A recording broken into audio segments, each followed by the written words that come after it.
దుర్మార్గులను శిక్షించడానికి శ్రీకృష్ణ భగవానుడు స్వయంగా అవతరిస్తాడంట.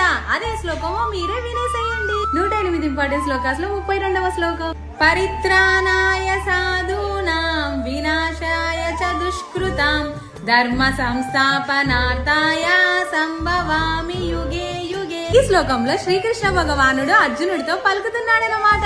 సాధువులను ఉద్ధరించడానికి, దుర్మార్గులను నశింపజేయడానికి, అలాగే ధర్మమును నెలకొల్పడానికి ప్రతి యుగంలోనూ నేను అవతరిస్తాను. కానీ దానవులచే సర్వదా పీడింపబడే తన విశుద్ధ భక్తులకు ప్రీతిని కలిగించడానికే భగవంతుడు ప్రత్యేకంగా అవతరిస్తాడు. భక్త ప్రహ్లాదుడు స్వయంగా పుత్రుడైన హిరణ్యకశిపునిచే పీడింపబడ్డాడు. కృష్ణ జనని అయిన దేవకి కంసుని చెల్లెలు భర్త వసుదేవుడు కేవలము శ్రీకృష్ణుడు వారికి జన్మించిన కారణంగా బాధింపబడ్డారు. భగవద్గీత ప్రకారము కృష్ణ భక్తి భావనలో ఉన్న వ్యక్తే సాధువు, పవిత్రుడైన మనిషి. హరే కృష్ణ.